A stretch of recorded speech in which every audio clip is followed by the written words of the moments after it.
Healy, Austin Peay State University. This is your first season as head coach. Tell us about your transition since you've taken over the team until now.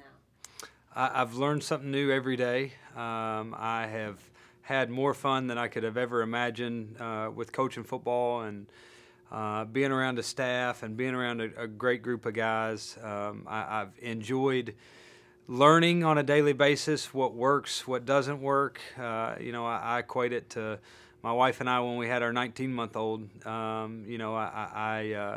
didn't have all the answers, but I worked hard. And tried to find them. I know the difference between right and wrong, and how to treat people and how to develop relationships, and that's kind of my coaching philosophy in a sense. So it's been awesome. I got a chance. Ron Ivy, our athletic director, and Dr. White, our president, allowed me to hire the best group of guys that I could possibly hire, and I think they probably knew somebody needed to make up for my mistakes. But the staff is unbelievable, and they've done a great job recruiting. I think they're phenomenal coaches and even better people. So being able to incorporate their families with my family and then my family with our football team has been extra special for me, and I feel like we're at the right spot, and we can make a lot of progress at our university.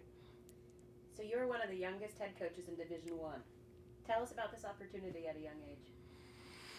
I think it's I'm lucky. I'm very fortunate. I'm lucky that I found an athletic director in Ryan Ivy that was a younger guy himself. Ryan's 34 years old and believed in my values and where I saw this program going, my vision for this program. So I don't really see. I think I use youth to my advantage because I want recruiting. I want guys to understand that I can relate to them.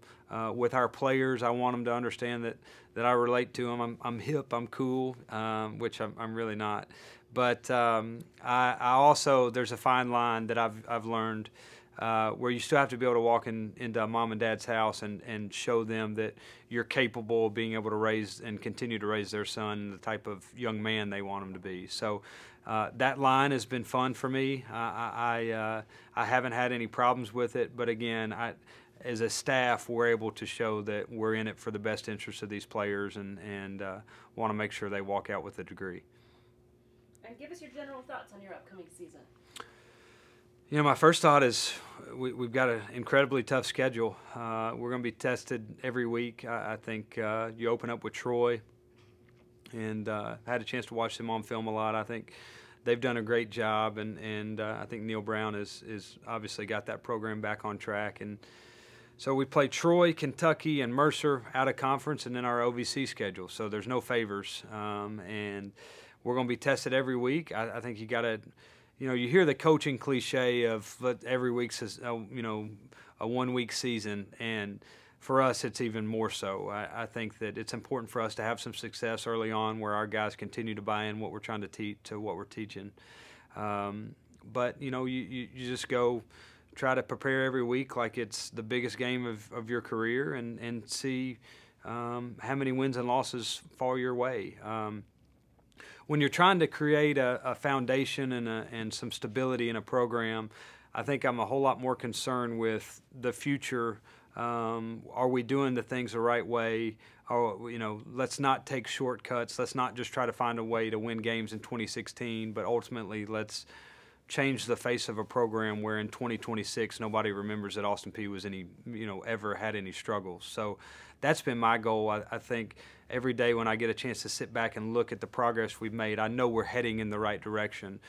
There's still plenty of battles we're going to have to face, but I'm very confident in the direction we're heading and know that it's going to happen sooner rather than later.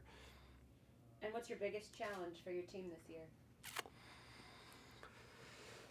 I think there's lots. I don't think there's just one. Our schedule is obviously the biggest challenge we're going to face.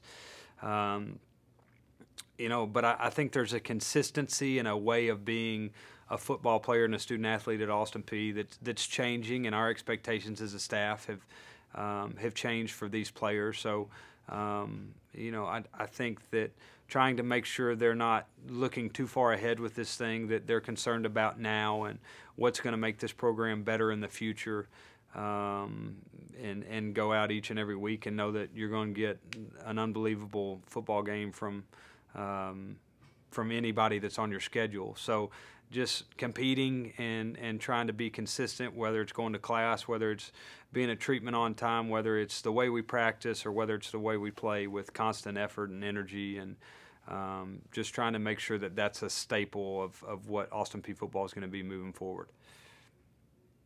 And what are your general impressions of the OVC race this year? I think the OVC is a great conference. I just came from the Southern Conference, and in my personal opinion, I think the OVC is a much more difficult conference, there's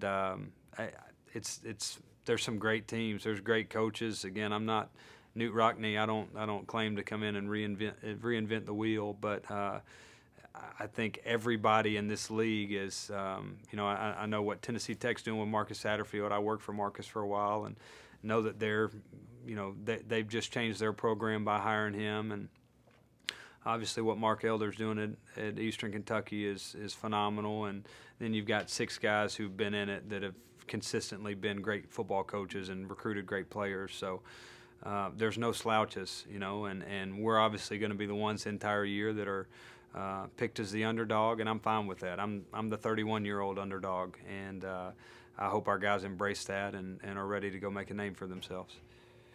And what will it take for your team to be in the championship hunt this season?